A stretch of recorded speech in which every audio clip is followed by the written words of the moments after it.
Nicholas Glade, Santiago, Chile.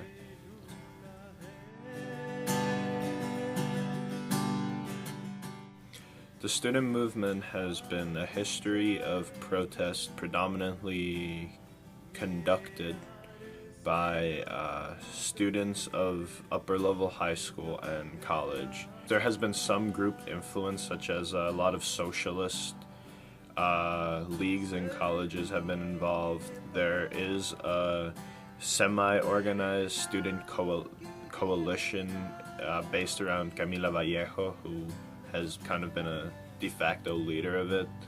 And these coalitions have had some negotiating power with the government, but overall it is mainly a large group of students that have organized historically throughout the years since the end of Pinochet's regime to protest education, to protest for the ultimate goal of free education. During Pinochet's presidency, he hired a group of economists from, not presidency, dictatorship.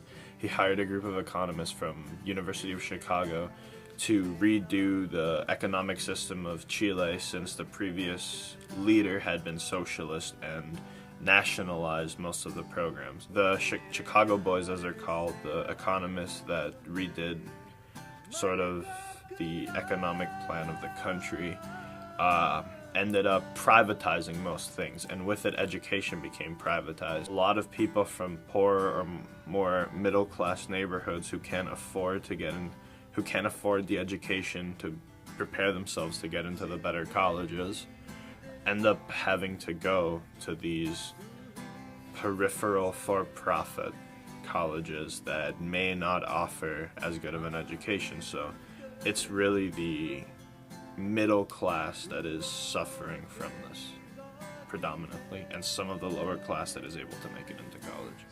The best thing that could come out of it would maybe to make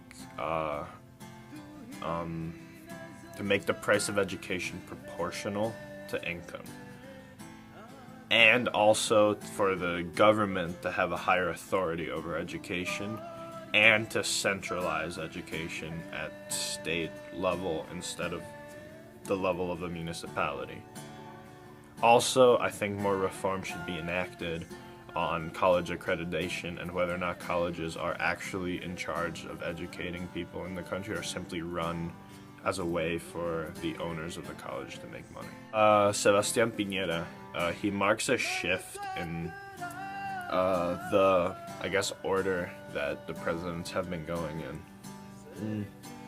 Because he's actually the first conservative president that has been elected since the end of the dictatorship. And also, not only that, but the presidents were getting more and more liberal as the dictatorship progressed from center-left to borderline socialist. The last president before him, Michel Bachelet, who actually probably, in terms of education reforms, had some of the biggest ones ever since Piñera. Basically, a way to put Piñera is, think of him as Chile's Mitt Romney. He was, I think, the richest man in the country when he got elected. He's a businessman who brought credit card machines, the machines to swipe credit cards with. He brought those to Chile.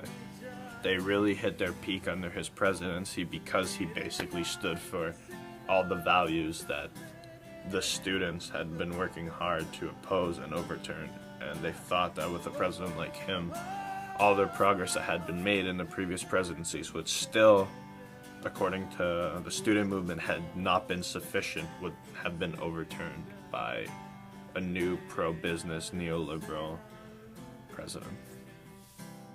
It still hasn't shifted the income, it still hasn't shifted the price considerably. And while it has helped by reducing the interest rate of loans, by reducing the power banks have had over students, students are still paying an exorbitant price, which is not proportional to their income, and that needs to change. And finally, the fact that it's closed certain schools for months at a time has also, to a degree, hurt the students, because Well, I guess it comes to priorities, and that it's probably more important to protest. But even then, a lot of students have been delayed. Their graduation have had their diploma delayed just because schools have been paralyzed for so long. My mom, when she used to work at a college there, once had her had her whole office building taken over by students because of they were demanding.